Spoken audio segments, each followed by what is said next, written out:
සියලුම දෙනාට ආයුබෝවන්. අපි සාකච්ඡා කරමින් ඉන්නේ පාලන ගිණුම් සහ වැරදි නිවැරදි කිරීම ආශ්‍රිතව අභ්‍යාස.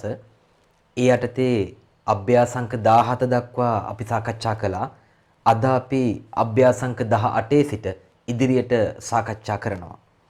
එහෙනම් මම එනවා අභ්‍යාසංක 18ට. අභ්‍යාසංක 18 කියනවා 2021 දිනට ණයගැති පාලන ගිණුමේ ශේෂය 1,25,000යි. විකුණුම් වරහන් ඇතුලේ තියෙනවා රුපියල් 50,000ක අත්පිට විකුණුම් ඇතුළුව 1,90,000යි. ආපසු එවුම් 7,000යි. ණයගැතියන්ගෙන් චෙක්පත් ලැබීම් 2,01,500යි. දුන්වට්ටම් 4,500යි. පමාපොලි 800යි. ණය හිමි ලෙජරයට මාරු කළ ණයගැති ශේෂය 2,000යි. ණයගැතියන්ගෙන් ලද චෙක්පත් අගරු වීම 6,000යි. අපෙන් අහන්නේ 2022/3/31 දිනට ණයගැති පාලන ගිණුමේ ශේෂය කොපමණද කියලා. ඇතරම මේක ඉතාමත් සරල ප්‍රශ්නයක්. ණයගැති පාලන ගිණුමක් හදන්නේ කොහොමද කියන එක දන්නවනම් මේ ප්‍රශ්නෙට උත්තරය ඉක්මනින් ලබා ගන්න පුළුවන්. එහෙනම් ප්‍රශ්න අංක 18 මම ණයගැති පාලන ගිණුමක් රූල් කරනවා. ණයගැති පාලන ගිණුමක්. ණයගැතියන් කියන්නේ වත්කමක්. ඒ නිසා ආරම්භක ශේෂය හර පැත්තෙන් ගන්න ඕනේ. 21/4/1ට ණයගැති පාලන ගිණුමේ ශේෂය තියෙනවා 1,25,000ක්. දහස් වලින් ලිව්වොත් එහෙම 125යි. ඊට පස්සේ විකුණුම් දීලා තියෙනවා 1,90,000ක්. හැබැයි වරහන් ඇතුළේ තියෙනවා රුපියල් 50,000ක අත්පිට විකුණුම්ද ඇතුළුව කියලා.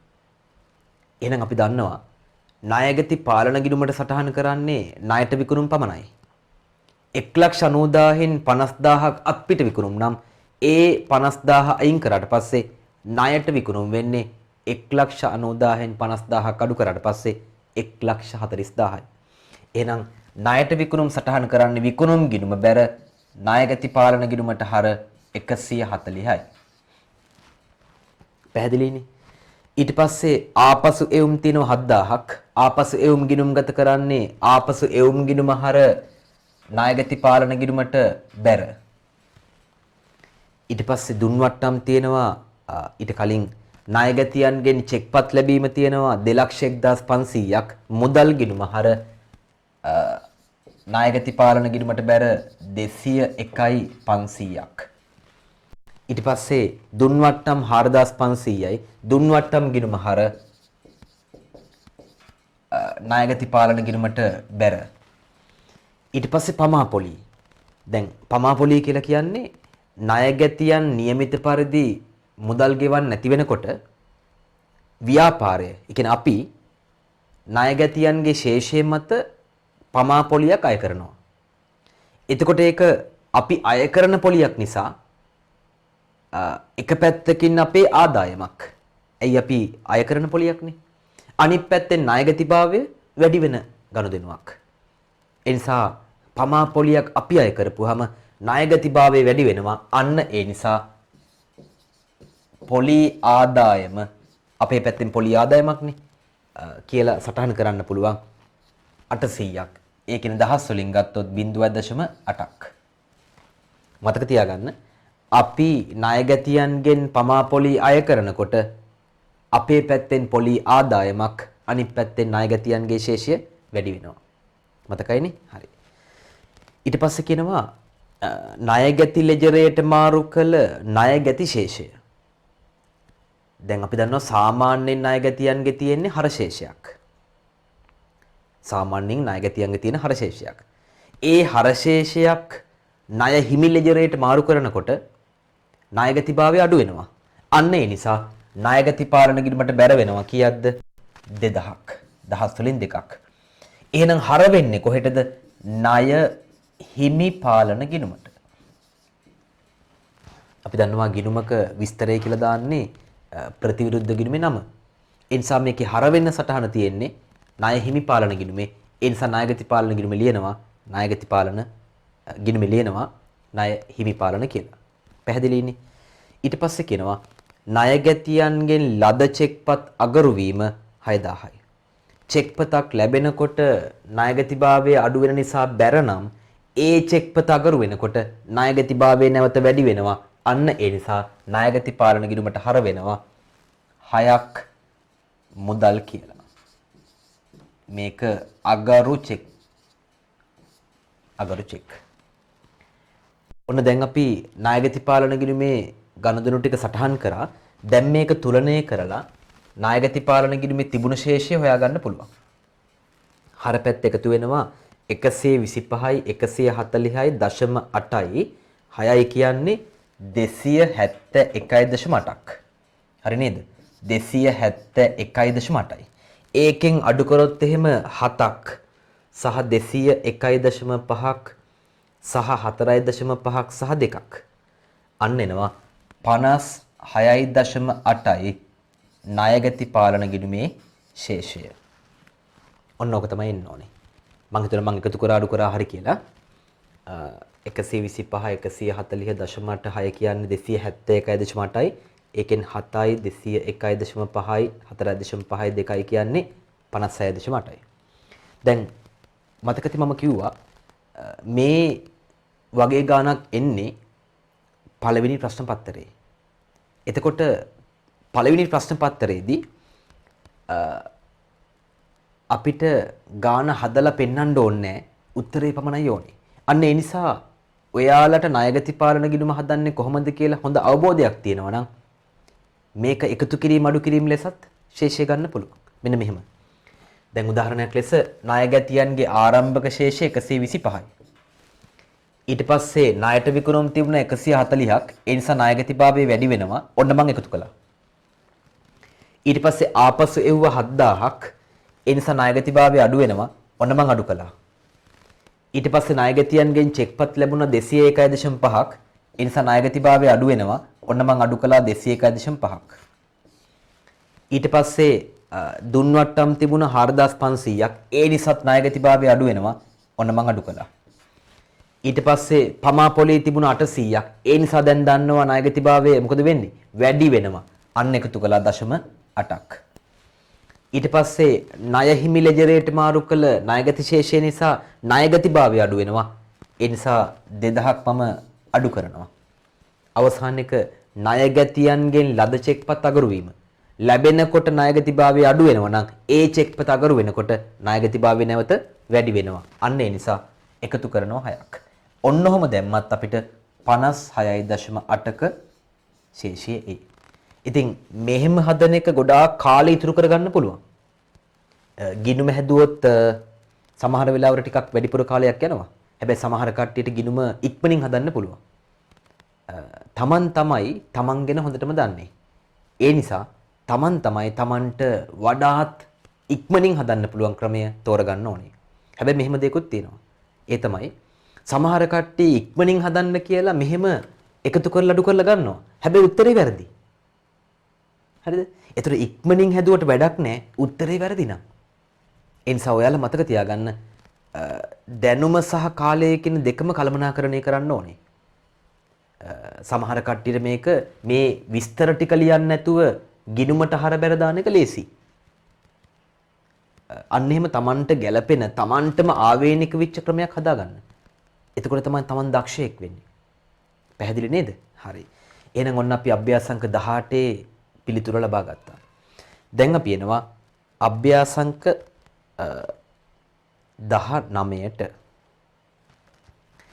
අභ්‍යාසංක 19 තියෙන්නේ වැරදි නිවැරදි කිරීමක්. 2021/10 දින රුපියල් 40000ක අගයකට යන්ත්‍රයක් මිලදීගත් අතර මෙය යන්ත්‍ර නඩත්තු වියදම් ගිණුමේ සටහන් කර ඇත. දැන් යන්ත්‍රයක් මිලදී ගත්තා. හැබැයි මේක සටහන් කළේ නඩත්තු කියන වියදම් ගිණුමේ. යන්ත්‍රෝපකරණ සරල රේඛීය පදනම මත, ඒ කියන්නේ සරල මාර්ග ක්‍රමයට කියන එක මත 10%ක් ෂය කරනු ලැබේ. ඕකේ පුංචි වාක්‍ය කාණ්ඩයක් අඩුයි. ඔතනම ලියා ගන්න මෙන්න මෙතන. මෙතනම ලියා ගන්න. මෙන්න මේ හරිය ලියා ගන්න. ගිනුම් වර්ෂය 2022යි මාර්තු 31 දිනෙන් අවසන් වේ. 2022යි මාර්තු 31 දිනෙන් අවසන් වේ. අපෙන් අහනවා ප්‍රශ්න දෙකක්. පළවෙනි එක තමයි මෙම වරද නිවැරදි කිරීම සඳහා ජර්නල් සටහන් ලියන්න. දෙක මෙම වරද නිවැරදි කිරීමෙන් ලාභයට වන ශුද්ධ බලපෑම කොපමණද? ඔන්න ප්‍රශ්න දෙකක් අහනවා. එහෙනම් අපි බලමු ප්‍රශ්න අංක 19. දැන් මොකද්ද වෙලා තියෙන්නේ? 40000කට යන්ත්‍රයක් මිලදීගෙන තියෙනවා. හැබැයි ඒක සටහන් කරලා තියෙන්නේ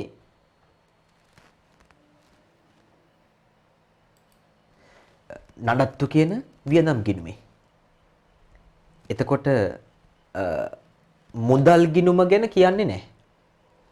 අන්න මුදල් ගිණුම ගැන කියන්නේ නැත්නම් අපි දන්නවා වැරදි නිවැරදි කිරීම වලදී යම් කිසි සටහනක් ගැන කියන්නේ නැහැ කියන්නේ අපි උපකල්පනය කරනවා ඒ සටහන නිවැරදි කියලා. එහෙනම් මොකද්ද මෙයාලා කරලා තියෙන්නේ? මුදල් ගිණුමට නිවැරදිව 40ක් බැර කරලා ඇති. මේකේ වරදක් නැහැ. හැබැයි යන්ත්‍ර ගිණුමට හර වෙන්න ඕන එකක් හර වෙලා තියෙන්නේ නඩත්තු කියන වියදම් ගිණුමට. එහෙනම් නඩත්තු කියන වියදම් ගිණුමට 40ක් හර වෙලා තියෙනවා. මේක වැරදි. මේක හර වෙන්න ඕනේ යන්ත්‍ර කියන ගිණුමට. එහෙනම් පළවෙනි නිවැරදි කිරීමේ සටහන තමයි ඔන්න මම කොටු කරන්නේ නිවැරදි කිරීමේ සටහන නඩත්තු කියන වියදම අයින් කරන්න ඕනේ. ඒ නිසා නඩත්තු ගිණුමට බැර 40යි. ඊට පස්සේ යන්ත්‍රය හඳුනා ගන්න එපා. ඒ නිසා යන්ත්‍ර ගිණුමට හර වෙන්න ඕනේ 40ක්. මම මේ කොටු කරේ නිවැරදි කිරීමේ සටහන. එහෙනම් මට මේක ලියන්න පුළුවන්. ඒ යන්ත්‍ර ගිණුමට හර 40යි නඩත්තු ගිණුමට බැර 40යි. ඔන්න අපි නඩත්තු ගිණුමෙන් 40 ඉවත් කරලා යන්ත්‍ර කියන වත්කම හඳුනාගත්තා. හැබැයි මේකත් එක්කම තව එක ගැළපීමක් එනවා. ඒ මොකද්ද? ෂය කියන ගැළපීම. දැන් මේ යන්ත්‍රය හඳුනාගත්තේ නැත්නම් හඳුනාගෙන තිබුණ නැත්නම් අනිවාර්යෙන්ම ෂය කියන වියදමත් හඳුනාගෙන නැහැ. ඇයි වත්කම හඳුනා ගන්න නැතුව ෂය කරන්න බෑනේ. එහෙනම් වත්කම හඳුනාගත්තේ නැහැ කියන්නේ ෂය වීමත් කරලා නැහැ. එහෙනම් අපි ෂය වීම බලමු. දැන් මේ වත්කම මිලදී ගත්තේ 2021යි 10යි 1. ගිණුම් වර්ෂය අවසන් වෙන්නේ 2022යි 3යි 31. ඒ ගිණුම් වර්ෂය එහෙමනම් පටන් ගන්න ඕනේ 2021යි 4යි 1. එතකොට 2021යි 10යි 1 කියන හරියටම අවුරුද්දේ මැද.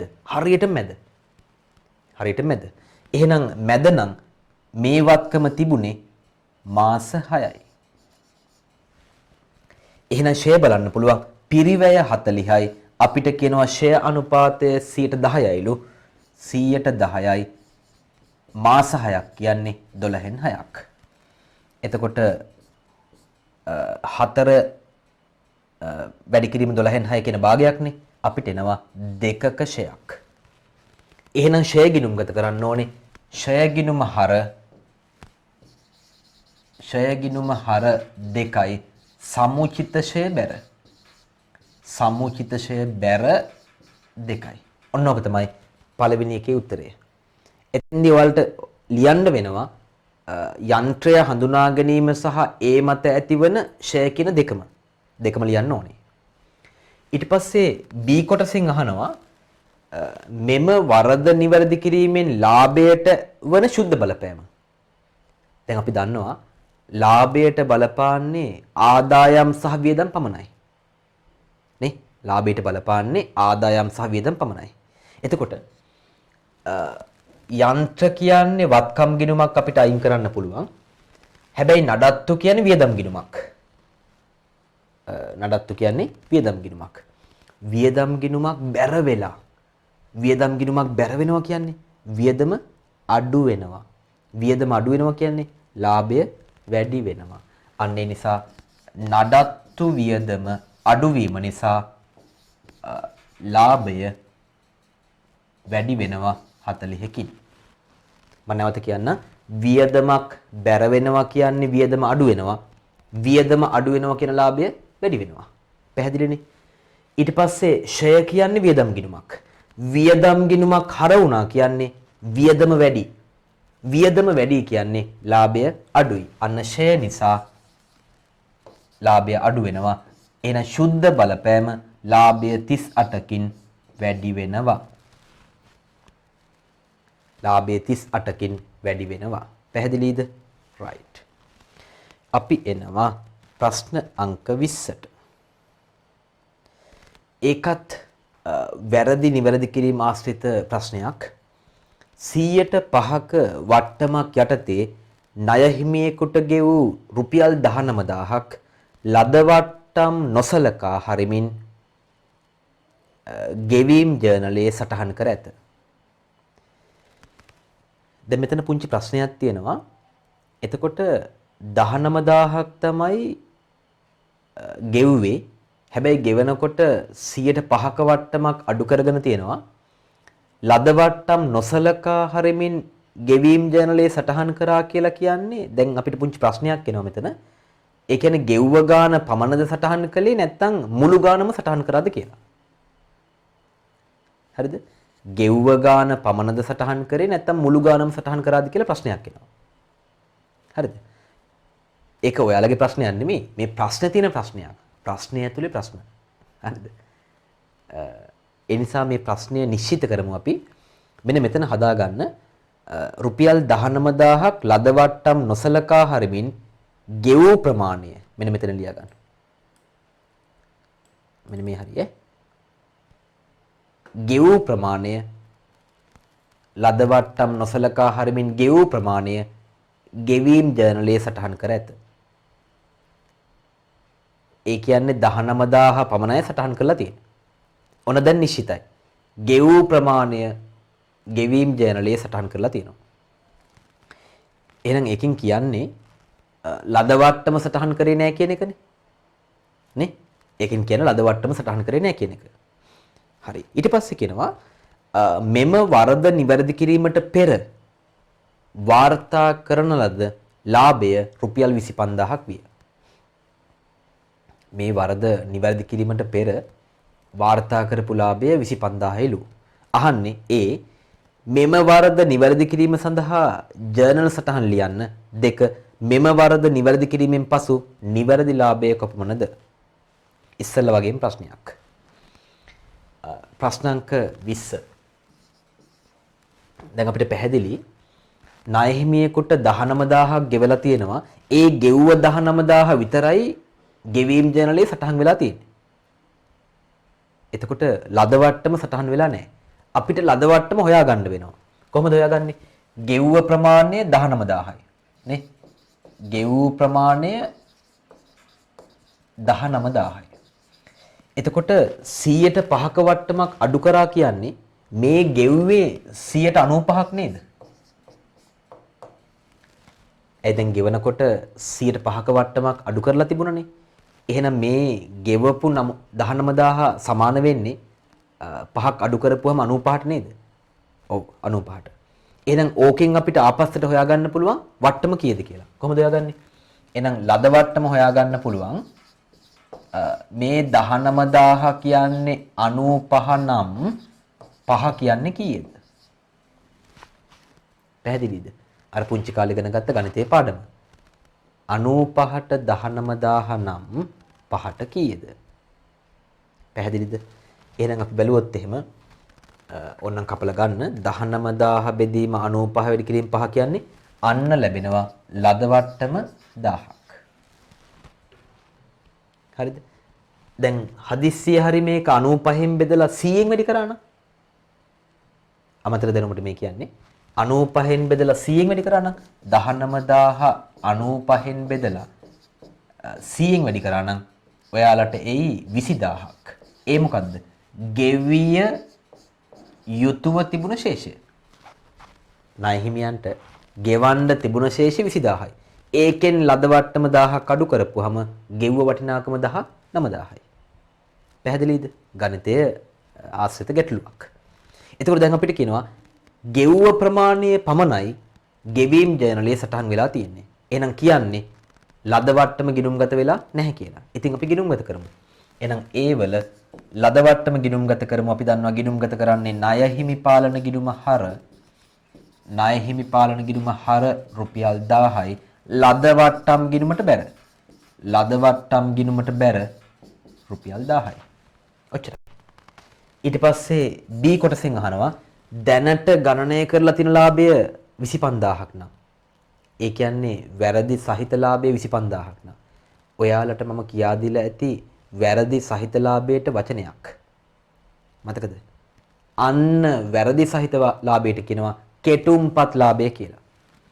එහෙනම් ඔන්න මතක තියාගන්න කෙටුම්පත් ලාභය. ඒ කියන්නේ වැරදි සහිත ලාභය 25000යිලු. දැන් අහනවා නිවැරදි ලාභය කීයද කියලා. ඉතින් ණය හිමි පාලන ගිණුම හර වුණා කියන්නේ වගකීම් ගිණුමක් හරවීමනේ. වගකීමක් බලපාන්නේ නැහැනේ ලාභයට.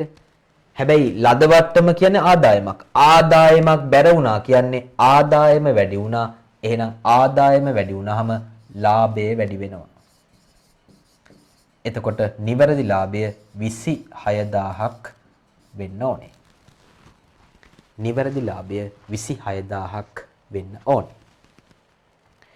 අපි එනවා ප්‍රශ්න අංක 21ට. දුන්වට්ටම් රුපියල් 800ක් ලද වට්ටම් ලෙස ගිණුම් පොත්වල සටහන් කර ඇත. දුන්වට්ටම් රුපියල් 800ක් ලද වට්ටම් ලෙස ගිණුම් පොත්වල සටහන් කර ඇත. තවද එතන තියෙන රුපියල් කියන අකුර කපලා දාන්න. තවද ණය ගැතියන්ගෙන් ලද මං කියවන්නම් ගාන. තවද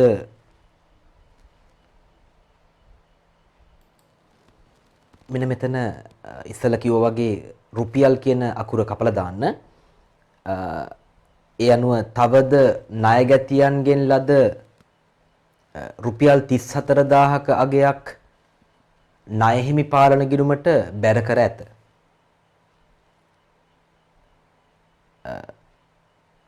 ඔන්න දැන් වැරදි දෙකක් තියෙනවා. එකක් තමයි දුන් වට්ටම් 800ක් ලද වට්ටම් ලෙස ගිණුම් පොත්වල සටහන් කර ඇත. එක වරදක්. ඊළඟට තවද ණය ගැතියෙකුගෙන් ලද 34000ක අගයක් ණය හිමි පාලන ගිණුමට බැර කර ඇත. ඉස්සලම අහන්නේ මෙම වැරදි නිවැරදි කිරීම සඳහා ජර්නල් සටහන් ලියන්න කියලා. ඊට පස්සේ දෙවෙනි කොටසෙන් අහන්නේ මෙම වැරදි හේතුවෙන් වාර්තා කර ඇති ලාභය අධි ගණනයක් හෝ ඌන ගණනයක් සිදු වී තිබේද කියලා. එහෙනම් අපි ඉස්සෙල්ලම වැරදි දෙක නිවැරදි කරමු. පළවෙනි එක තමයි දුන් වට්ටම් 800ක් ලද වට්ටම් ලෙස ගිණුම් පොත්වල සටහන් වෙලා තියෙනවා. එහෙනම් අපිට ඉස්සෙල්ලම පුළුවන් වැරදි සටහන අයින් කරන්න. ඒ කියන්නේ ලද වට්ටම අයින් කරන්න පුළුවන්. ඉතින් ලද වට්ටම අයින් කරන්නේ කොහොමද? ලද වට්ටම් ගිණුම හර 800යි ණය හිමි පාලන ගිණුම බැර. ණය හිමි පාලන ගිණුමට බැර 800යි. ඔන්න අපි ලද වට්ටම ඉවත් කළා. දැන් අපිට පුළුවන් දුන් වට්ටම සටහන් කරන්න. එහෙනම් දුන් වට්ටම සටහන් කරන්නේ දුන් වට්ටම් ගිණුම හර 800යි ණය ගැති පාලන ගිණුමට බැර. ණය ගැති පාලන ගිණුම බැර 800යි. ඔන්න පළවෙනි වර්ධ නිවැරදි කිරීමේ සටහන. ඊට පස්සේ කියනවා ණය ගැතියෙකුගෙන් ලද 34000ක් ණය හිමි පාලන ගිණුමට බැර කර ඇත. අන්න බලන්න එතනත් අපිට මුදල් ගිණුමට මොකක්ද උනේ කියලා කියන්නේ. එහෙනම් උපකල්පනය කරනවා මුදල් ගිණුමේ නිවැරදිව සටහන තිබ්බා කියලා. එහෙනම් ණය ගැතියෙක්ගෙන් මුදල් හම්බෙනකොට මුදල් ගිණුමට 34000ක් හර කරලා ඇති. නේ? ඒක ගැන කියන්නේ කියන්නේ මුදල් ගිණුමේ සටහන හරි. මුදල් ගිණුමට හරියට 34000ක් හර කරලා ඇති. හැබැයි ණය ගැති ගිණුමට බැර කරනව වෙනුවට ණය හිමි පාලන ගිණුමට 34000ක් බැර කරලා තියෙනවා. මේක වැරදි. එහෙනම් මේක නිවැරදි කරන්න ලේසි. ණය හිමි පාලන ගිණුමට හර කරන්න ඕනේ 34000ක්. ඔන්න මං කොටු කළේ නිවැරදි කිරීමේ සටහන. අනිත් පැත්තෙන් ණය ගැති පාලන ගිණුමට මුදල් ලැබුණාම 34000ක් බැර වෙන්න ඕනේ. ඔන්න මම ලියනවා නිවැරදි කිරීමේ සටහන ණය හිමි පාලන ගිණුමට හර 34000යි ණය ගැති පාලන ගිණුමට බැර 34000යි. මේක ලේසි අභ්‍යාසයක්. ඊට පස්සේ කියනවා මෙම වරද හේතුවෙන් වාර්තා කර ඇති ලාභය අදි탁සේරු වෙලාද අව탁සේරු වෙලාද කියලා. ඔක පැහැදිලිව තේරුම් ගන්න ඕනේ. අහන්නේ නිවැරදි ලාභයට මොකද්ද වෙන්නේ කියලා නෙමෙයි. දැන් තියෙන ලාභය අදි탁සේරු වෙලාද නැත්නම් අව탁සේරු වෙලාද කියලා අහන්නේ. ආයි මං කිව්වොත් දැන් තියෙන ලාභය වාර්තා වෙලා තියෙන ලාභය අදි탁සේරු වෙලාද නැත්නම් අව탁සේරු වෙලාද කියලා අහන්නේ. ඒක හරියට මේ වගේ. දැන් අපි හිතමු ඔයා ගාව තියෙන සල්ලි වලින් රුපියල් 1000ක් කවුරු හරි හොරකම් කරනවා. එහෙම කරන්න එපා කියලා ප්‍රාර්ථනා කරමු. නමුත් අපි හිතමු ඔයා ගාව තියෙන සල්ලි වලින් රුපියල් 1000ක් කවුරු හරි හොරෙන් ගන්නවා. එතකොට ඒ හොරෙන් ගත්ත නිසා ඔයාගේ දැන් තියෙන මුදල් ශේෂය අව탁සිරු වෙලා නේ තියෙන්නේ. කවුරු හරි කෙනෙක් රුපියල් 1000ක් ඔයාගෙන් හොරෙන් ගත්ත නිසා ඔයා ගාව තියෙන ශේෂය දැන් අව탁සිරු වෙලා තියෙන්නේ. අඩුවෙන් තියෙන්නේ. ඒක නිවැරදි කරාට පස්සේ ඔයා ගාව තියෙන මුදල් ශේෂය තව 1000කින් වැඩි වෙන්න ඕනේ. දැන් අව탁සිරු වෙලා තියෙන්නේ. එහෙනම් නිවැරදි කරාට පස්සේ 1000කින් වැඩි වෙන්න ඕනේ. ඔය දෙකක් නේද? ඉස්සල්ලා අපි කලේ ලාභය නිවැරදි කරනකොට මොකද්ද කරන්නේ කියලා. ලාභයට එකතු කරනවා, ලාභයට අඩු කරනවා. හැබැයි මේ අහන්නේ දැනට වාර්තා වෙලා තියෙන ලාභය අදි탁සිරු වෙලාද නැත්නම් අව탁සිරු වෙලාද කියලා. එහෙනම් අපිට පුළුවන් මෙන්න මෙහෙම. දැන් ලාභයට වන බලපෑම හිතාගත්තොත් ඒ කියන්නේ මේ ටික නිවැරදි කරද්දී ලාභයට වන බලපෑම හිතාගත්තොත් දැන් තියෙන ලාභය මොකද්ද වෙලා තියෙන්නේ කියලා කියන්න පුළුවන්. එහෙනම් ඔන්න බලන්න. ලදවට්ටම් කියන්නේ ආදායමක්. ආදායම් ගිණුමක් හර වෙනවා කියන්නේ ආදායම අඩු වෙනවා. පැහැදිලිනේ? ආදායම් ගිණුමක් හර වෙනවා කියන්නේ ආදායම අඩු වෙනවා. ආදායම අඩු වුණොත් ලාභය අඩු වෙනවා 800කින්. ඊට පස්සේ ණය හිමි පාලන කියන්නේ වගකීම් ගිණුමක්. ඒක ලාභයට බලපාන්නේ නැහැ. දුන්වට්ටම් කියන්නේ වියදම් ගිණුමක්. වියදම් ගිණුමක් හර වුණා කියන්නේ වියදම වැඩි වුණා. වියදම වැඩි වුණා කියන්නේ ලාභය අඩු වෙනවා තවත් 800කින්. ඊට පස්සේ මේ සටහනේ ලාභයට බලපෑමක් නැහැ. ණය හිමි පාලන ගිණුම හර ණය ගති පාලන ගිණුම බැරනේ. වත්කමක් බැර වෙලා වගකීමක් හර වුණා. ලාභයට බලපාන්නේ නැහැ. එතකොට සුද්ධ වශයෙන් මේ වැරදි ටික නිවැරදි කරපුවාම ලාභය 1600කින් අඩු වෙන්න ඕනේ. එහෙනම් දැනට වාර්තා වෙලා තියෙන ලාභය මොකද වෙන්නේ? දැනට වාර්තා වී ඇති ලාභය නිවැරදි කරාට පස්සේ අඩු වෙන්න ඕන නම් දැන් මොකද වෙලා තියෙන්නේ? 1600කින් අදි තක්සේරු වී ඇත. 1600කින් අදි තක්සේරු වී ඇත. පැහැදිලිද? නිවැරදි කරාට පස්සේ 1600කින් අඩු වෙන්න ඕන නම් දැන් ඔයා ගාව තියෙන ලාභය වැඩියෙන් තියෙන්නේ.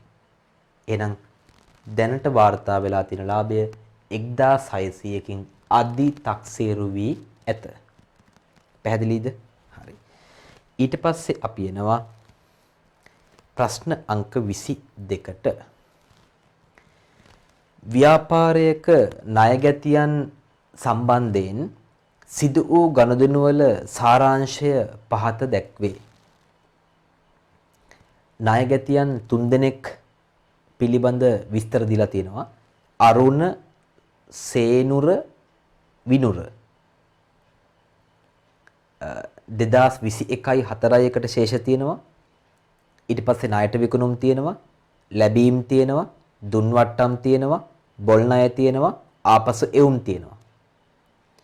ඊට පස්සේ පාතින් කියනවා පහත අමතර තොරතුරුද සපයා ඇත කියලා.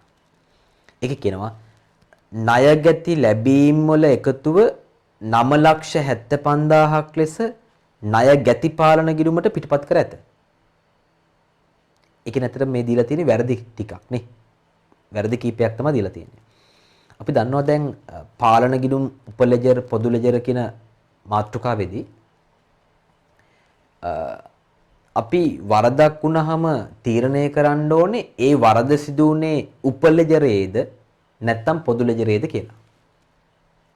වරදක් සිදු වුණාම අපි හිතන්න ඕනේ ඒ වරද සිදු වුණේ උපලෙජරේද නැත්නම් පොදු ලෙජරේද කියලා. ඔයාලා පැන්සලක් අරගෙන පෑනෙන් හරි කමක් නැහැ.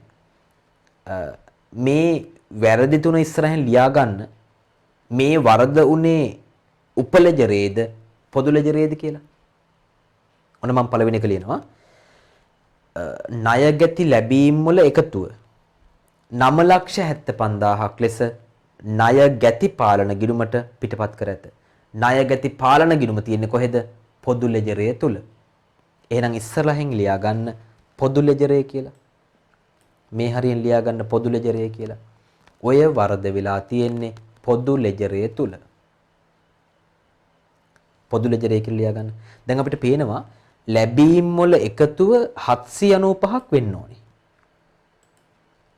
නේ? ලැබීම් වල එකතුව 795ක් වෙන්න ඕනේ. හැබැයි ණයගති පාලන ගිණුමට පිටපත් කරලා තියෙන්නේ ඉලක්කම් දෙක මාරු කරලා 975ක් ලෙස. ඔන්න වරද අපිට හම්බුණා.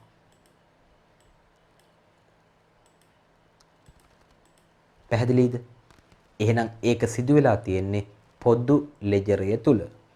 2. සේනුරගේ බොල් ණය කපා හැරීම ඔහුගේ ගිණුමේ සටහන් කර නැත. ඔයාලට ඕනම් පුළුවන් යටින් ඉරක් ගහ ගන්න. දැන් මේකේ ණයගති පාලන ගිණුමට පිටපත් කර නැතනේ. ඒකත් ඕනම් ඉරි ගහ ගන්න පුළුවන්. මෙතන ඔහුගේ ගිණුමේ සටහන් කරන මැත. එතකොට ඔහුගේ ගිණුම තියෙන්නේ කොහෙද? උපලෙජරය තුල. එහෙනම් ඉස්සරහින් ලියා ගන්න උපලෙජරය කියලා. ඒ කියන්නේ දෙවෙනි වරද සිදුවලා තියෙන්නේ උපලෙජරය තුල. ණයගති ලෙජරය තුල. තුන්වෙනි එක. සේනුරගේ රුපියල් 9,000ක ආපසු එවුම් ගිණුම් පොත්වලින් සම්පූර්ණයෙන් මගහැරී ඇත. ගිණුම් පොත්වලින් සම්පූර්ණයෙන් මගහැරිලා කියන්නේ ඒක පොදු ලෙජරේත් වැරදි උපලෙජරේත් වැරදි. එහෙනම් ඉස්සරහින් ලියා ගන්න පොදු ලෙජරය සහ උපලෙජරය දෙකම කෙටියෙන් ලිව්වට කමක් නැහැ. පොදු සහ උප. පොදු සහ උප කියලා කෙටියෙන් ලිව්වට කමක් නැහැ. ඒ කියන්නේ පොදු ලෙජරේත් වැරදි උපලෙජරේත් වැරදි. දෙකේම වැරදි.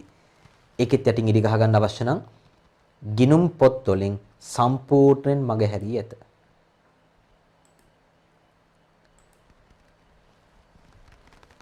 පැහැදිලිද? ඔන්න පළවෙනි වරද සිදු වෙලා තියෙන්නේ පොදු ලෙජරේ, දෙවෙනි වරද සිදු වෙලා තියෙන්නේ උපලෙජරේ, තුන්වෙනි වරද සිදු වෙලා තියෙන්නේ පොදු ලෙජරේ සහ උපලෙජරේ කියන දෙකේම. අපෙන් අහනවා ප්‍රශ්න අංක 1 ඉහත වැරදි නිවැරදි කිරීමට පෙර ණයගති පාලන ගිණුම පිළියෙල කරන්න. 2 ඉහත වැරදි නිවැරදි කිරීමට පෙර 2022/3/31 දිනට ණයගති ශේෂ ලයිස්තුවේ ශේෂය කොපමණද? 3 සංශෝධිත ණයගති පාලන ගිණුම පිළියෙල කරන්න. 4 ණයගති සැසඳුම් ප්‍රකාශනයක් පිළියෙල කරන්න. හරි. අපි එහෙනම් හදමු. ඔන්න මං එනවා අභ්‍යාස අංක 22ට. ප්‍රශ්න අංක 1න් අහන්නේ වැරදි නිවැරදි කිරීමට පෙර ණයගති පාලන ගිණුම. ණයගති පාලන ගිණුම. දැන් ආරම්භක ශේෂවල වරදක් තිබුණා කියලා කියන්නේ නැහැ. එහෙනම් ආරම්භක ශේෂවල එකතුව ගන්න මේ තියෙන්නේ. ආරම්භක ශේෂවල එකතුව 330ක් තියෙනවා. නිකන් එකතු කරලා බලන්න ඒක හරිද කියලා. 120යි 80යි 200යි 200යි 130යි 330යි. එහෙනම් එකතුවත් හරිනේ. වරදක් නැහැ. එහෙනම් ආරම්භක ශේෂය අපි ලියමු හර පැත්තෙන් 330ක්. පැහැදිලිද? ආරම්භක ශේෂයේ වරදක් නැහැ. ඊට පස්සේ තීරුව තියෙන්නේ ණයට විකුණුම් තීරුව. ඒකෙත් වරදක් නැහැ. ඒකෙත් වරදක් දීලා නැහැ. එකතුවත් චුට්ටක් බලන්න. 220යි 140යි කියන්නේ 360යි. 360යි 300යි කියන 660යි. එහෙනම් ඒක එකතුවත් හරි වරදක් සිදු වුණා කියලා කියන්නෙත් නැහැ. එහෙනම් ණයට විකුණුමුත් වරදක් නැහැ.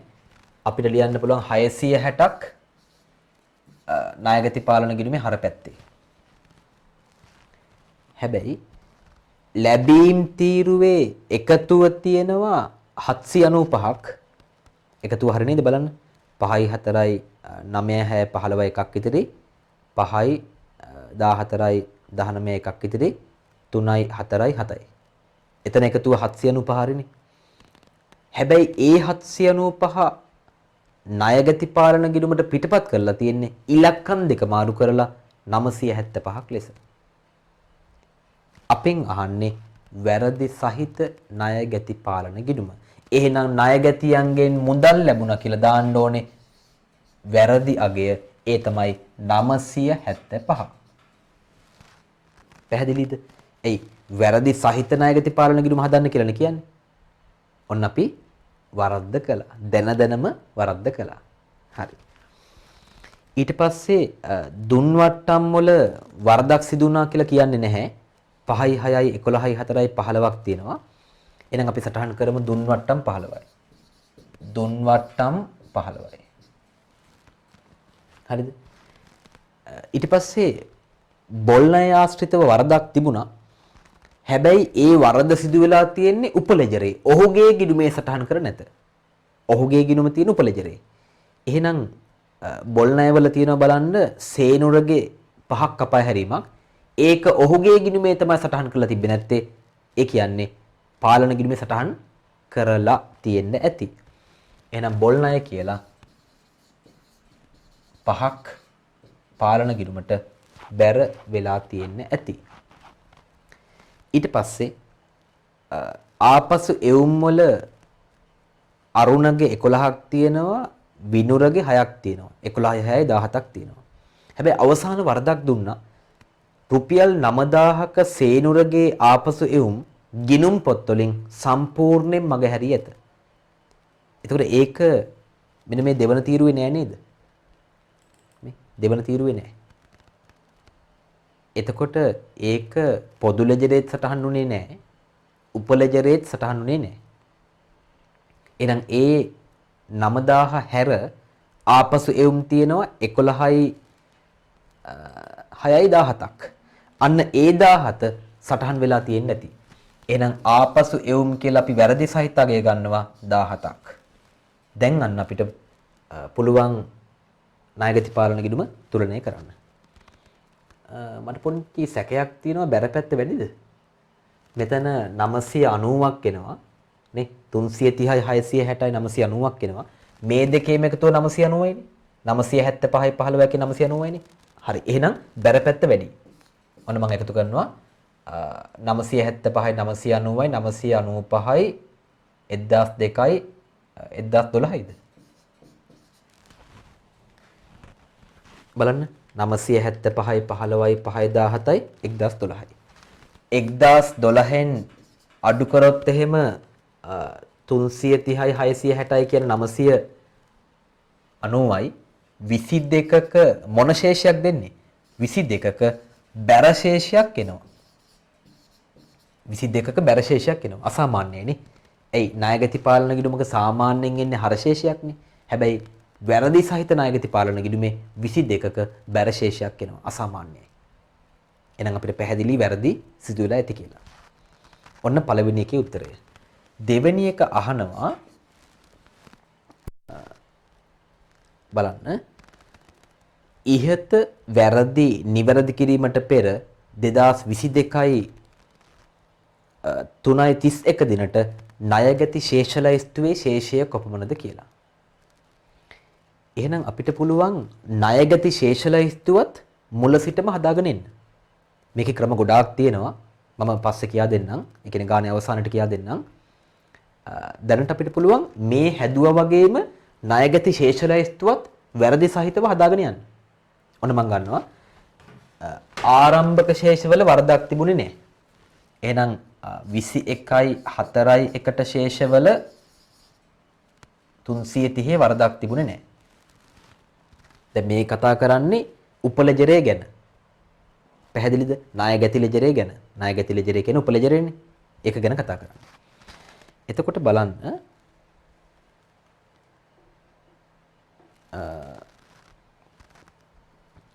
බලන්න ණයට විකුණුම් වල වරදක් සිදු වෙලත් නෑ නේද? දැන් ඔන්න ආරම්භක ශේෂය 330ක් ගත්තා. ණයට විකුණුම් වලත් උපලෙජරයේ තුල වරදක් වෙලා නෑ. එහෙනම් 660ක් මම එකතු කරනවා. විකුණුම් 660ක් එකතු කරනවා. ඊට පස්සේ ලැබීම් තීරුව ගත්තහම ඒකෙත් උපලෙජරයේ තුල වරදක් වෙලා නැහැ. ඉලක්කම් දෙක මාරුනේ පාලන ගිණුමට.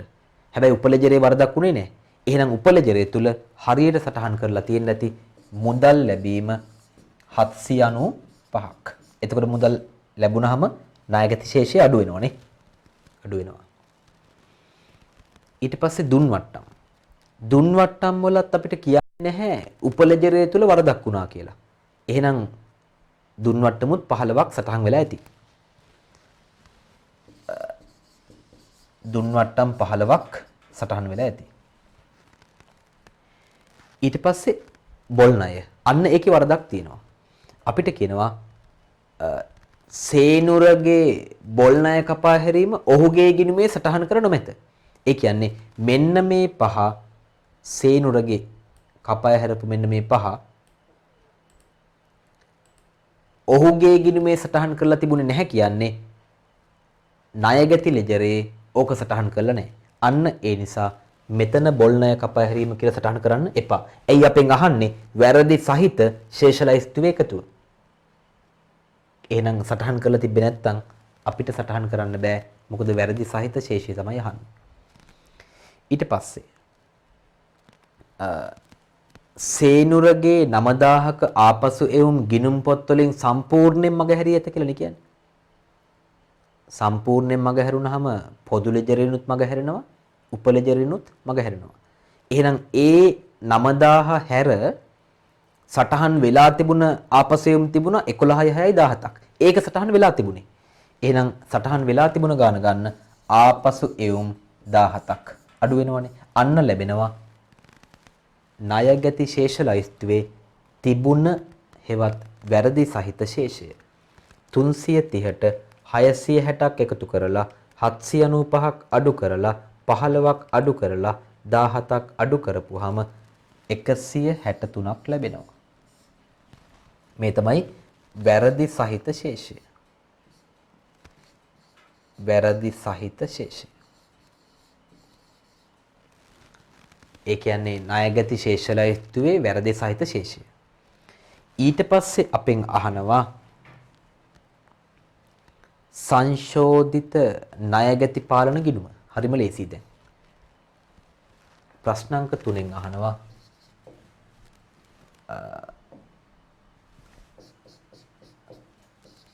සංශෝධිත ණයගැති පාලන ගිණුම.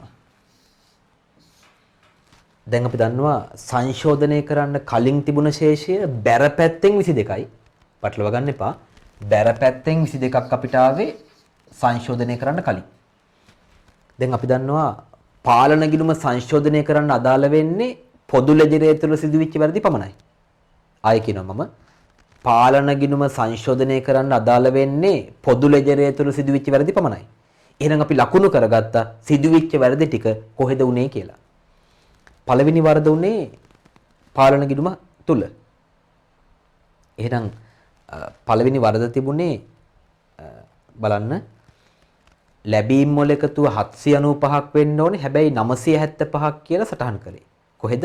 ණයගැති පාලන ගිණුම තුල. එහෙනම් වෙනස ගත්තොත් එහෙම 795 තමයි සටහන් වෙන්න ඕනේ. හැබැයි 975 සටහන් උනේ. එතකොට වෙනස ගත්තොත් 5න් 5 බිඳුවයි 17න් 9ක් 8යි 8න් 7ක් 1යි 180ක් වැඩි වෙලා තියෙනනේ. මේ බලන්නකො මුදල් කියලා බැර කළේ 975ක්. ඒ කියන්නේ 180ක් වැඩියෙන් තමයි බැර කරලා තියෙන්නේ. ඒක නිවැරදි කරන්න ණයගැති පාලන ගිණුමට හර කරන්න ඕනේ 180ක් ලැබීම් කියලා අපි ගමු. ඒ කියන්නේ මුදල්.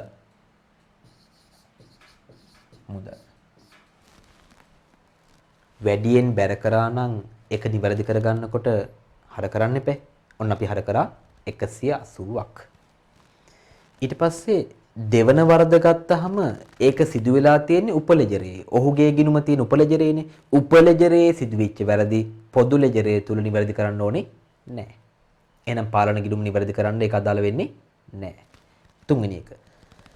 සේනුරගේ රුපියල් 9000ක ආපසු එවුම් ගිණුම් පොත්වලින් සම්පූර්ණයෙන් මගහැරී ඇත. එතකොට ඒක පොදු ලෙජරේත් වැරදි, උපලෙජරේත් වැරදි. එහෙනම් පොදු ලෙජරේ වරද අපි නිවැරදි කරමු. ආපසු එවුම් කියන්නේ ණයගැතිභාවය අඩුවන ගනුදෙනුවක් 9ක් නේද? 9ක්. එහෙනම් ණයගැති පාලන ගිණුමට බැර වෙන්න ඕන 9ක්. අන්න දැන් අපිට ශේෂය ගන්න පුළුවන්. හරපැත්ත ඔන්න වැඩි 180යි. 180ෙන් අඩු වෙනවා 22යි 9යි කියන 31යි.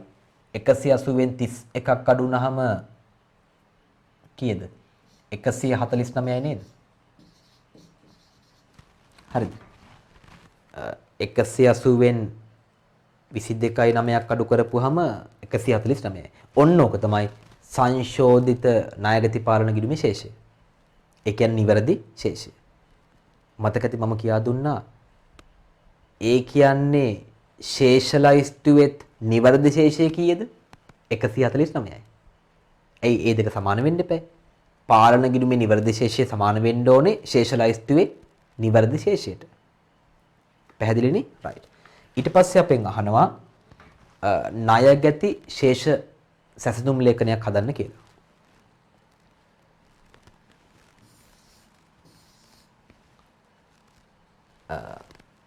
ප්‍රශ්නාංක 4 ණයගැති සැසඳුම. මෙන්න මෙහෙම පුංචි ආකෘතියක් රූල් කරගන්න පුළුවන්. මේ ණයගැති ණය හිමි සැසඳුමක් හදනකොට මම ලේසි ක්‍රමයක් කියා දෙන්නම්. ඔයාලට උඩට ශේෂ ලයිස්තුවේ ශේෂය ගන්න පුළුවන් නම් මේක හරියම ලේසි. උඩට ගන්නවා මොකද්ද? ශේෂ ලයිස්තුවේ ශේෂය. අපි ගමුකෝ. ඔන්න ශේෂ ලයිස්තුවේ ශේෂය. ශේෂ ලයිස්තුවේ තිබුණ ශේෂය. ඒ තමයි 163. වැරදි සහිතව තිබුණ ශේෂය. නිවැරදි ශේෂය නෙමෙයි. මොකද නිවැරදි ශේෂය අනිවාර්යයෙන්ම පාලන ගිණුමේ සංශෝධිත ශේෂයට සමානයිනේ. මේ ගත්තේ නිවැරදි කිරීමට පෙර ශේෂ ලයිස්තුවේ ශේෂය. දැන් මම කිව්වා මේ ශේෂ ලයිස්තුවේ ශේෂය උඩට ගත්තාම හරිම ලේසි මේක කියලා. ඇයි ලේසි වෙන්නේ? උපලෙජරේ සිදුවෙච්ච වැරදි ටික ආයෙ මම කියනවා උපලෙජරේ සිදුවෙච්ච වැරදි ටික මෙන්න මේ ශේෂය නිවැරදි වන ආකාරයට ගලපන්න. මෙන්න මේ ශේෂය නිවැරදි වන ආකාරයට ගලපන්න. එතකොට වැඩේ ලේසි. ගොඩ. හරිද? එහෙනම් අපි බලමු උපලෙජරේ තුල සිදුවෙච්ච වැරදි මොනවද කියලා. පළවෙනි එක සිදුුනේ පොදු ලෙජරේ ඒක මෙතෙන්ද අදාළ නැහැ. දෙවෙනි එක සිදුුනේ උපලෙජරේ මොකක්ද ඒක? රුපියල් 5000ක බොල් ණය කපා හැරීම ඔහුගේ ගිණුමේ සටහන් කරන මැත. එහෙනම් මම කිව්වා ශේෂලයිස්තුවේ ශේෂය උඩට ගත්තට පස්සේ ඒක නිවැරදි වන ආකාරයට උපලෙජරේ තුල සිදුවෙච්ච වැරදි ටික ගලපන්න කියලා. බොල් ණය කපා හැරපුවාම මේ ශේෂය අඩු වෙන්න ඕනේ 5කින්. නේද? බොල් ණය කපා හැරියා ඒක සටහන් කරලා තිබුණේ නැහැ. සටහන් කරා නම් ශේෂලයිස්තුවේ ශේෂය අඩු වෙනවා 5කින්. ඊට පස්සේ කියනවා සේනුරගේ 9000ක ආපසු එවුම් ගිණුම් පොත් වලින් සම්පූර්ණයෙන් මගහැරී ඇත. එතකොට ඒකේ අපි ලියාගත්තේ පොදු ලෙජරේ සහ උපලෙජරේ කියන දෙකේම වැරදුනා කියලා. අපි දැන් පොදු ලෙජරේ සිදුවෙච්ච වරද පාලන ගිණුම නිවැරදි කරා. එහෙනම් උපලෙජරේ වරදත් නිවැරදි කරන්න ඕනේ. ඒ කියන්නේ ගලපන්න ඕනේ. ආපසු එවුම් කියන්නේ මේ ශේෂලයිස්තුවේ ශේෂය අඩුවන ආකාරයේ ගනුදෙනුවක්. එහෙනම් අඩු කරන්න ඕනේ. ආපසු එවුම් 9ක්. ඒ ආපසු එවුම් සටහන් වෙලා තිබුණේ නෑනේ. ඒ අනුව 14ක් අඩු වෙන්න ඕනේ. අන්න එතකොට එනවා මොකද්ද? සංශෝධිත ණයගැති පාලන ගිණුමේ ශේෂය. 13න් 4ක් 9යි, 5න් 1ක් 4යි, 1යි. හරියටම 149යි. සැසඳුමක් හදනකොට හැම වෙලේම ශේෂලයිස්තුවේ ශේෂය උඩට ගන්න ඕනේ නැහැ. ඕනනම් වලට පුළුවන් අපි නිකන් අත්දැකීමක් ගන්න හදමු. මේක හදන්න පුළුවන් උඩට සංශෝධිත පාලන ගිණුමේ ශේෂය අරන් අපි නිකන් හදමු. සංශෝධිත පාලන ගිණුමේ ශේෂය අපිට ආව 149යි. එහෙම ගත්තහම අවසානයේට එන්නේ ශේෂ ලයිස්තුවේ ශේෂයනේ. ශේෂ ලයිස්තුවේ ශේෂය. ඒ කියන්නේ 163 නේ. ඔතන ශේෂ ලයිස්තුවේ ශේෂය කියන්නේ වැරදි සහිත ශේෂය. වැරදි සහිත ශේෂය. ඔහොම ගත්තොත් උපලෙජරයේ තුල සිදුවෙච්ච වැරදි ටික සංසන්දනය වන ආකාරයට, ඒ කියන්නේ මේ දෙන්න සමාන වන ආකාරයට ගලපන්න ඕනේ. ඒක නැත්තට මෙන්න මේ වගේ දෙයක්. දැන් අපි හිතමුකෝ මේ ලෝකේ හැමෝම ආදායම් මතින් සමාන කරන්න ඕනේ කියලා. දැන් ආදායම් විෂමතාවයක් තියෙනවනේ. සමහරුන්ට ආදායම් වැඩි, සමහරුන්ට ආදායම් අඩුයි. එහෙම විෂමතාවයක් තියෙනවනේ. අපි හිතමු අපිට ඕනේ මේ ලෝකේ හැම කෙනාගේම ආදායම සමාන කරන්න. හරිද? සමාන කරන්න. කරන්න බෑ ඒක කවදාවත්. නමුත් හිතන්නකො කරන්න ඕනේ කියලා. එක විදිහක් තමයි අඩු ආදායම් ලාභීන්ට තව ආදායම් ලබා දෙනවා. අඩු කට්ටියට තවත් ආදායම් ටිකක් ලබා දෙනවා. එක්ක ආධාර හරි මොනවා හරි ආධාර ටිකක් හරි ආදායම් ටිකක් ලබා දෙනවා. එතකොට එයාලගේ ආදායම ඉහළට යනවා. එතකොට ඔක්කොගෙම සමාන වෙන්න පුළුවන්. එහෙම නැත්නම් පුළුවන් ඉහළ ආදායම් ලාභීන්ගේ ආදායම අඩු කරන්න. බදු ගහලා වගේ. බදු අය කරලා වගේ ඉහළ ආදායම් ලාභීන්ගේ ආදායම අඩු කරන්න පුළුවන්. එතකොට ක්‍රම දෙකක් තියෙනවානේ. එක්ක ඉහළ ආදායම් ලාභීන්ගේ ආදායම අඩු කරනවා. එහෙම නැත්නම් පහළ ආදායම් ලාභීන්ගේ ආදායම වැඩි කරනවා. ඔය ක්‍රම දෙකෙන්ම ආදායම සම කරන්න පුළුවන්නේ. පුළුවන්. අන්න ඒ වගේ මෙතන අපි කරන්නේ සංසන්දනය කිරීමක්. මම දන්නේ මම ඒ කියපු දේ මේකට සම්බන්ධයිද කියලා. සම්බන්ධ හෝ සම්බන්ධ නැති වුණත් කමක් නැහැ. හරිද? දැන් බලමු මේක සංසන්දනය කරන්න කොහොමද කියලා. දැන් මෙතෙන්වත් අපි ගන්නෙ උපලෙජරේ සිදුවෙච්ච වැරදි පමණයි. මොනවද ගන්නෙ? උපලෙජරේ සිදුවෙච්ච වැරදි පමණයි. එතකොට පළවෙනි එක බොල්ණය කපා හැරීම ඔහුගේ ගිණුමේ සටහන් කරලා තිබුණේ නැහැ. දැන් උඩ තියෙන්නේ පාලන ගිණුම. පාලන ගිණුම සංශෝධනය කරද්දී ඒ කියන්නේ මේ සංශෝධිත 149 ගද්දී බොල්ණය කියන එක සටහන් වෙලා තියෙන්නේ මේ තියෙන්නේ. ඒ කියන්නේ බොල්ණය අඩු වෙලා තියෙන්නේ. හැබැයි උපලෙජරේ තුල ශේෂලයිස්තුව ගද්දී බොල්ණය අඩු වෙලා නැහැ. එහෙනම් මේ පැත්තෙන් අඩු වෙච්ච එක නැවත එකතු කරන්න පුළුවන්. එකතු කරනවා බොල්ණය. හරියට අර අඩු ආදායම් ලාභීන්ට තවත් ආදායම් ටිකක් දෙනවා වගේ. මෙයාගේ පැත්තෙන් අඩු වෙලා තියෙන්නේ. ඒ නිසා දෙන්න සමාන කරන්න මෙයාට එකතු කරනවා. ඊළඟට තවත් උපලෙජරේ වරදක් වුණා. ඒ තමයි ආපසු එවුම් 9000ක් සටහන් වෙලා තිබුණේ නැහැ. හැබැයි දැන් උඩට ගත්තේ සංශෝධිත පාලන ගිණුමේ ශේෂයනේ. ඒක සංශෝධනය කරද්දී අපි ආපසු එවුම් 9ක් බැර කරලා තියෙන්නේ. බැර කරා කියන්නේ අපි අඩු කරලා තියෙනවා 9ක් මේ 149 ගද්දී. එහෙනම් දෙන්න සමාන කරන්න අපේ පැත්තෙන් අඩුව තියෙන ගාන නැවත එකතු කරන්න පුළුවන් ආපසු එවුම් 9යි. එතකොට 14ක් මේකට එකතු වෙනවා 9 4යි 13යි එකක් ඉදිරි 6යි 163ට සමාන වෙනවා. මතක තියාගන්න ශේෂ ලයිස්තුවේ ශේෂය උඩට ගත්තොත් එයාව නිවැරදි වන ආකාරයට ගලපන එක ලේසි. හැබැයි සංශෝධිත පාලන ගිණුමේ ශේෂය ගත්තොත් සංසන්දනය වන ආකාරයට ගලපන්න ඕනේ. අඩු කරලා තියෙන දේවල් එකතු කරන්න ඕනේ. එකතු කරලා තියෙන දේවල් අඩු කරන්න ඕනේ. එතකොට දැන් තේරෙන්න ඕනේ මේක නිකන් මේ ගණිතමය ක්‍රම කීපයක් තියෙන්නේ. කැමති විදිහට Tamanට මේක හදන්න පුළුවන්. Tamanට ලේසි විදිහට හදන්න පුළුවන්. හැබැයි මෙන්න මේ ක්‍රමය බොහොම ලේසිනේ. ගොඩාක් ලේසි.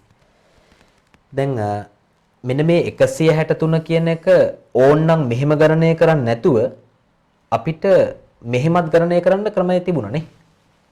ඒ කියන්නේ ඕන්නම් මෙහෙම ගණනය කරන්නේ නැතුව එකතු කරලා අඩු කරලා අපිට පුළුවන්කම තිබුණා වැරදි සහිත පාලන ගිණුම හදන්න ඉස්සෙල්ලම ඊට පස්සේ ඒක සංශෝධනය කරන්න ඊට පස්සේ සැසඳුම හැදුවා නම් කෙලින්ම මේක එනවා.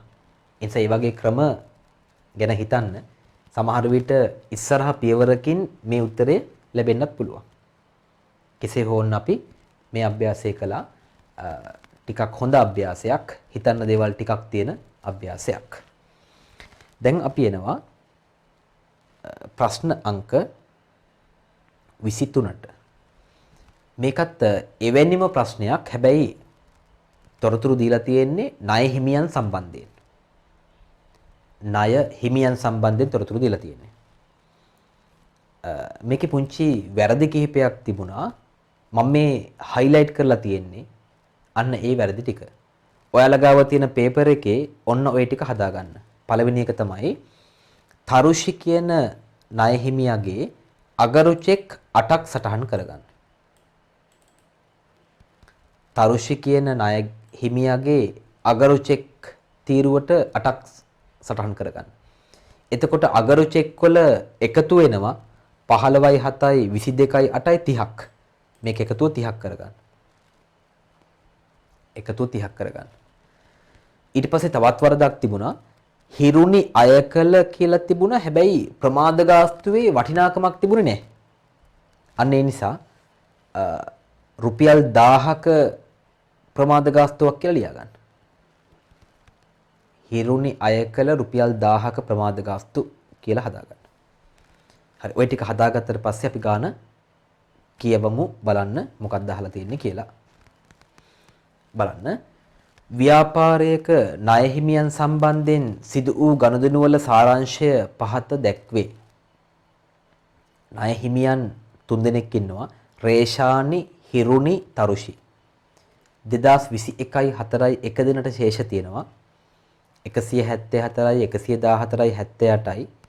ඊට පස්සේ ණයට ගැනුම්, ගෙවීම්, ලදවට්ටම්, අගරු චෙක්, ආපසු යවුම්. ඔය ටික තියෙනවා. ඉස්සල වගේම අමතර තොරතුරු තියෙනවා. පළවෙනි එක ආපසු යැවුම් ජර්නලයේ එකතුව 12000ක් ලෙස ණය හිමි පාලන ගිණුමට පිටපත් කර ඇත. ඒතර අපිට පේනවා ආපසු යැවුම් වල එකතුව 12ක් නෙමෙයි වෙන්න ඕන 21ක්. ආයෙත් ඉලක්කම් දෙක මාරු කරගෙන. හැබැයි ඒක පිටපත් වෙලා තියෙන්නේ ණය හිමි පාලන ගිණුමට. ඔන්න ඔය යටින් ඉරි ගහ ගන්න. ණය හිමි පාලන ගිණුමට පිටපත් කර ඇත. ඒ වගේම ඉස්සරහෙන් ලියා ගන්න ඕක වැරදිලා තියෙන්නේ පොදු ලෙජරේ. ඉස්සරහෙන් ලියා ගන්න පොදු කියලා ලිව්වනම් ඇති. අපි දන්නවා පොදු ලෙජරේ වැරදි සිදුවිච්ච එකක්. පොදු ලෙජරේ කියලා ලියා ගන්න. දෙවෙනි එක හිරුනි අයකල රුපියල් 1000ක ප්‍රමාද ගාස්තු ගිණුම් පොත්වල සටහන් කරන මෙත. ගිණුම් පොත්වල සටහන් කරන මෙත. යටින් ඉරි ගහ ගන්න. ගිණුම් පොත්වල සටහන් කරන මෙත. එහෙනම් මේක වැරදිලා තියෙන්නේ කොහෙද? පොදු ලෙජරය සහ උපලෙජරය කියන දෙකේම වැරදිලා. අන්න එතන ලියන්න පොදු ලෙජරය සහ උපලෙජරය. පොදු සහ උප කියලා ලිව්වත් ඇති ඈ. පොදු ලෙජරය සහ උපලෙජරය කෙටියෙන් පොදු සහ උප කියලා ලිව්වත් ඇති. ඔන්න දෙකේම වැරදිලා. තුන්වෙනි එක. තරුෂිට නිකුත් කළ 8000ක චෙක් පතක් අගරු විය. මෙය ඇගේ ගිණුමේ සටහන් කරන මෙත. යටින් ඉරි ගහ ගන්න. ඇගේ ගිණුමේ. ඇයගේ ගිණුමේ. එහෙනම් අපි දන්නවා ඇයගේ ගිණුම තියෙන්නේ කොහෙද? උපලෙජරය තුල. එහෙනම් මේ වරද සිදු වෙලා තියෙන්නේ උපලෙජරය තුල. ඉස්සරහින් ලියා ගන්න උපලෙජරය කියලා. කෙටියෙන් උප කියලා ලිව්වට ඇති. උප කියලා ලිව්වනම් ඇති ඈ. උපලෙජරේ තුල. ඉස්සෙල්ලා වගේම අපෙන් අහන්නේ ඉහත වැරදි නිවැරදි කිරීමට පෙර ණය හිමි පාලන ගිණුම දෙක වැරදි නිවැරදි කිරීමට පෙර 2022/3/31 දිනට ණය හිමි ශේෂ ලයිස්තුව 3 සංශෝධිත ණය හිමි පාලන ගිණුම 4 ණය හිමි සැසඳුම් ප්‍රකාශනය. අර වගේමයි හැබැයි ණය හිමියන් සම්බන්ධයෙන් දීලා තියෙන්නේ. රයිට් අපිට ඉක්මනින් හදන්න පුළුවන්. ප්‍රශ්න අංක 23 නේද? ඒකෙත් එක අහන්නේ වැරදි සහිත ණය හිමි පාලන ගිණුම. ආරම්භක ශේෂවල වරදක් නැහැ. මම හිතන්නේ එකතුවත් හරි ඇති. 4 4 8යි 8යි 16න් 6 දැම එකක් ඉතිරි 8යි 9යි 16යි ඔව් එකතුව හරි. එහෙනම් ආරම්භක ශේෂවල එකතුව තියෙනවා ණය හිමි නිසා බැරපැත්තෙන් ගන්න 366ක්. 366ක්. හරිද? ඊට පස්සේ ණයට ගැනුම් තීරුවෙත් වරදක් වුණා කියලා කියන්නේ නැහැ. එහෙනම් ණයට ගැනුම් තීරුව එකතුවක් ගන්න පුළුවන් 340 250 290යි කියන බලන්න හරියද කියලා 0යි 4යි 5යි 9යි 9යි 18යි එකක් ඉතිරි 4යි 6යි 8යි 880 හරිනේ. එහෙනම් ණයට ගැනුම් නිසා ණය හිමිභාවය වැඩි වෙනවා 880ක්. ඊට පස්සේ ගෙවීම් තීරුවෙත් වරදක් වුණා කියලා කියන්නේ නැහැ. නේ? ගෙවීම් තීරුවෙත් වරදක් වුණා කියලා කියන්නේ නැහැ. එහෙනම් ගෙවීම් වල එකතුවත් හරියද බලන්න. 2යි 3යි 5යි 5යි 10යි එකක් ඉතිරි 10යි 18යි එකක් ඉතිරි 5යි 7යි 9යි 980යි. එහෙනම් එකක් දාන්න පුළුවන් ගෙව්වහම ණය හිමිභාවය අඩු වෙනවා. ඒ නිසා මුදල් කියලා හර වෙන්න ඕනේ 980ක්. 980ක්. පැහැදිලිද? ඊළඟට ලද වට්ටම්. ලද වට්ටම් වලත් වරදක් කියන්නේ 6යි 7යි 13යි 5යි 18යි. එහෙනම් ලද වට්ටම් කියලා 18ක් හර වෙන්න ඕනේ. ඊට පස්සේ අගරු චෙක් සම්බන්ධයෙන් ගැළපීමක් තිබුණා. හැබැයි ඔයාලා හොඳට කියවුවොත් ඒ අගරු චෙක් 8000 සටහන් වෙලා නැත්තේ ඇයගේ ගිණුමේ. ඇයගේ ගිණුම තියෙන්නේ උපලෙජරේ. අපි මේ හදන්නේ පොදු ලෙජරේ තියෙන පාලන ගිණුම. එහෙනම් මේ 8 පොදු ලෙජරේ සටහන් වෙන්න ඇති. 15යි 7යි 22යි 8යි 30ක් එනවා අගරු චෙක්. එහෙනම් මුදල් ගෙවනකොට ණය හිමිභාවය අඩු වෙච්ච නිසා හර කළා. ඒ ගෙවුව චෙක් පතක් අගරු වෙනකොට නැවත ණය හිමිභාවය වැඩි වෙනවා. ඒ නිසා මුදල් කියලා බැර කරන්න මේ අගරු කීයක්ද? 30ක්. ගෙවද්දි අඩු වෙනවා නම් ඒ ගෙවුව චෙක් පතක් අගරු වෙනකොට නැවත ණය හිමිභාවය වැඩි වෙන්න ඕනේ. ඊට පස්සේ ආපසු යැවුම් අන්න වරදක් තියනවා පාලන ගිණුමේ. ආපසු යැවුම් වල එකතුව 21ක් එනවා 14යි 7යි 21ක් එනවා. හැබැයි ඔය එකතුව සටහන් කරේ පාලන ගිණුමට 12ක් ලෙස. එහෙනම් ආපසු යැවුම් කියලා හර වෙන්න ඕන නේද? ආපසු යැවුම් කියලා හර වෙන්න ඕනේ 21 නෙමේ කීයක්ද? 12ක්. දැන් බැලුවොත් එහෙම කොයි පැත්තද වැඩි? බැර පැත්ත වැඩි නේ. මෙතන 1100 ගණක් එනවනේ. එතකොට බැර පැත්ත එකතුව ගත්තොත් 366යි 880යි 30යි කියන්නේ 1276ක් එනවා. 1276න් අඩු කරනවා 980යි 18යි 12යි. 266ක මොන ශේෂයක්ද? බැර ශේෂයක් එනවා. ඒ කියන්නේ සාමාන්‍ය ශේෂයක්. ණය හිමියන්ගේ සාමාන්‍යයෙන් එන්නේ බැර ශේෂයක්. පැහැදිලිද? අන්න එහෙම ගාන තමන්ගේ ආධිපත්‍යයට යටත් කරගෙන තමයි හදන්න ඕනේ. ගාන හදනකොට මේවා කල්පනා කරන්න. හරි බැර ශේෂයක් කියන්නේ සාමාන්‍ය ශේෂයක්. ඉස්සල ණයගතියන්ගේ ආවේ අසාමාන්‍ය ශේෂයක්. හරිද? ඒ වගේ කල්පනා කර කර ගාන හදන්න. රයිට්. ඊට පස්සේ අහනවා වැරදි නිවැරදි කිරීමට පෙර ණය හිමි ශේෂ ලයිස්තුවේ ශේෂය. එහෙනම් මම ගන්නවා 21යි 4යි 1ට ශේෂය වැරදිලා තිබුණ නැහැ 366යි. ඊට පස්සේ ණයට ගැනුම් වලත් වැරදිලා තිබුණ නැහැ උපලෙජරය තුල. ගැනුම් තියෙනවා ඒ අනුව 880ක්. ඊට පස්සේ ගෙවීම් වලත් වැරදිලා තිබුණ නැහැ උපලෙජරය තුල. ගෙව්වට පස්සේ අඩු වෙනවා 980ක් නේ. 980ක් අඩු වෙනවා. ගෙවීම. ඊට පස්සේ ලද වට්ටම් වලත් ගැටලුවක් හෙවත් වරදක් තිබුණ නැහැ උපලෙජරේ තුල. ලද වට්ටම් වල එකතුව 18යි. ඔන්න මම 18ක් අඩු කරනවා. ලද වට්ටම්. හැබැයි අගරු චෙක් වල ගැටලුවක් තිබුණා. ඒ තමයි තරුෂිට නිකුත් කරලා අගරු වෙච්ච චෙක් පත 8000ක් ඇයගේ ගිණුමේ සටහන් කරලා තිබුණේ නැහැ. එහෙනම් උපලෙජරේ සටහන් උනේ මේ 30න් 8 හැර 15 සහ 7 කියන්නේ 22ක්. පැහැදිලිද? මෙතන 8 සටහන් වෙලා තිබුණ නැහැ තරුෂිගේ ගිණුමේ. එහෙනම් අගරු චෙක් කියලා සටහන් වෙන්නේ නැත්තේ 15යි 7යි 22ක්. අගරු උනාට පස්සේ ණය හිමිභාවය වැඩි වෙනවනේ. එහෙනම් අගරු චෙක් කියලා එකතු වෙන්න ඕනේ 22ක් පමණයි. 22ක් පමණක් එකතු වෙලා තියෙන්න ඕනේ. ඊට පස්සේ ආපසු යැවුම් වල එකතුව 21ක් තියෙනවා. ඒකේ වැරදිලා තිබුණා පාලන ගිණුමේ. ඒ කියන්නේ පොදු ලෙජරේ තුල. හැබැයි උපලෙජරේ වැරදුනා කියලා කියන්නේ. එහෙනම් උපලෙජරේ ආපසු යැවුම් කියලා නිවැරදිව දාන්න නැති කීයක්ද? 21ක් අඩු කිරීමක් ලෙස. දැන් ඕක බැලුවොත් එහෙම 366යි 880යි අඩු වෙනවා 980ක් අඩු වෙනවා 18ක් එකතු වෙනවා 22ක් අඩු වෙනවා 21ක් අන්න එනවා 249යි වැරදි සහිත ශේෂ ලයිස්තුවේ ශේෂය. වැරදි සහිත ශේෂය. ප්‍රශ්නාංක 3න් අපෙන් අහනවා සංශෝධිත ණය හිමි පාලන ගිණුම සංශෝධනය කරන්න කලින් අපිට ආවේ බැරපැත්තේ ශේෂයක් 266යි. දැන් ඕකට අපි නිවැරදි කිරීම ටික දාමු. කොහේ සිදුවිච්ච වැරදිද? පොදු ලෙජරේ තුල සිදුවිච්ච වැරදි. එහෙනම් පොදු ලෙජරේ තුල සිදුවිච්ච වැරදි දෙකක් තියෙනවා. එකක් තමයි ආපසු යැවුම් කියලා දැම්මේ 21 වෙනුවට 12ක්. 21 වෙනුවට 12ක්. ඒ කියන්නේ 9ක් අඩු වෙන්නේ දැම්මේ. ෂුවර් නේ. 21න් 12ක් අඩු කරපුවා 9යි. 9ක් අඩුවෙන් තමයි ආපසුෙන් සටහන් කරේ. මේ තියෙන්නේ. එහෙනම් තවත් ආපසු යැවුම් කියලා 9ක් හර වෙන්න ඕනේ. 21 සටහන් කළේ 12ක් ලෙස. ඒ කියන 9ක් අඩුවෙන්. ඔන්න මං ඒ 9 ආපසු යැවුම් කියලා ණය හිමි පාලන ගිණුමට හර කළා. ඊට පස්සේ දෙවෙනි එක බලන්න.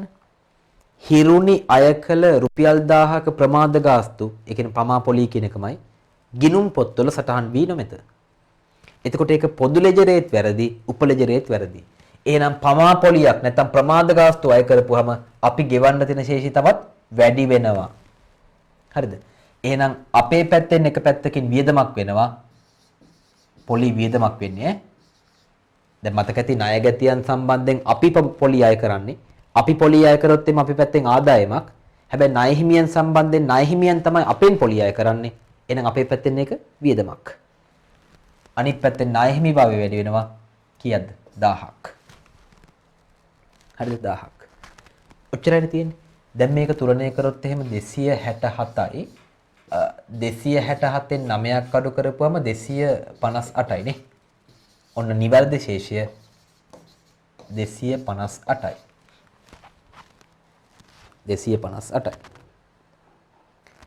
ඊළඟට අපෙන් අහනවා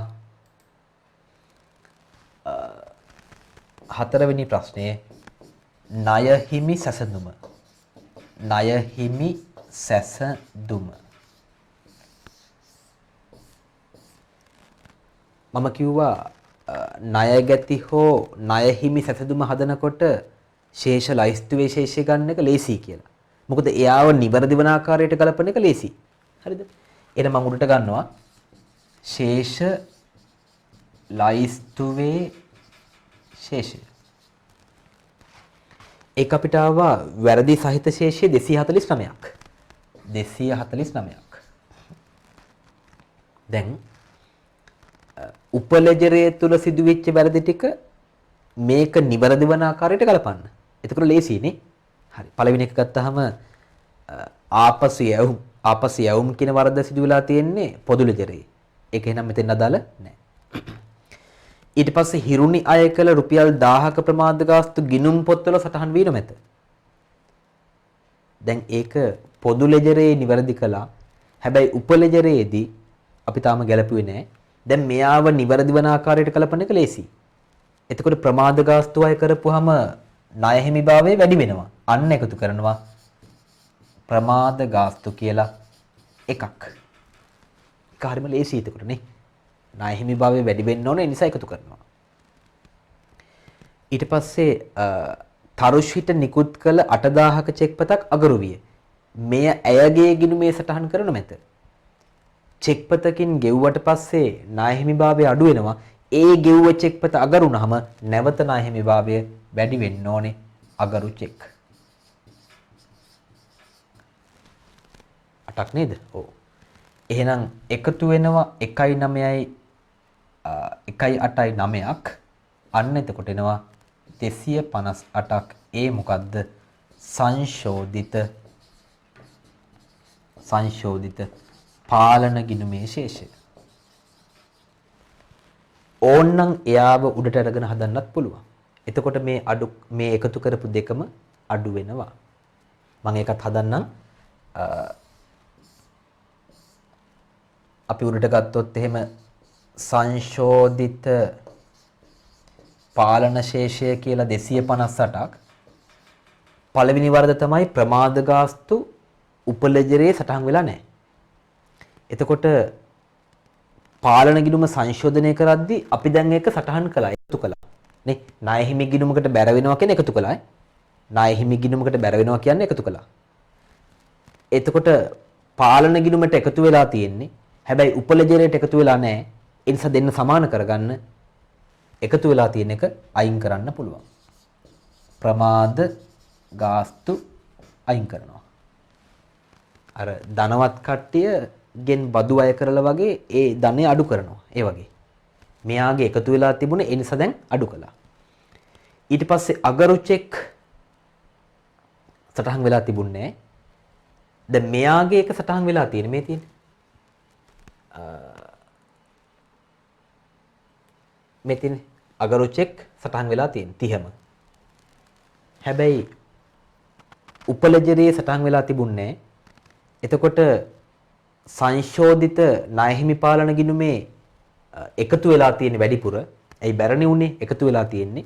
හැබැයි ශේෂලයිස්තු එකතු වෙලා නැහැ. එහෙනම් මෙයාගේ එකතු වෙලා තියෙන ගාන අඩු කරා නම් ඒ කියන්නේ 1.8යි 9ක් අඩු කරා නම් සමාන වෙයි 249ට 249ට. ඒක මොකද්ද? ශේෂලයිස්තුවේ ශේෂය. ශේෂලයිස්තුවේ ශේෂය.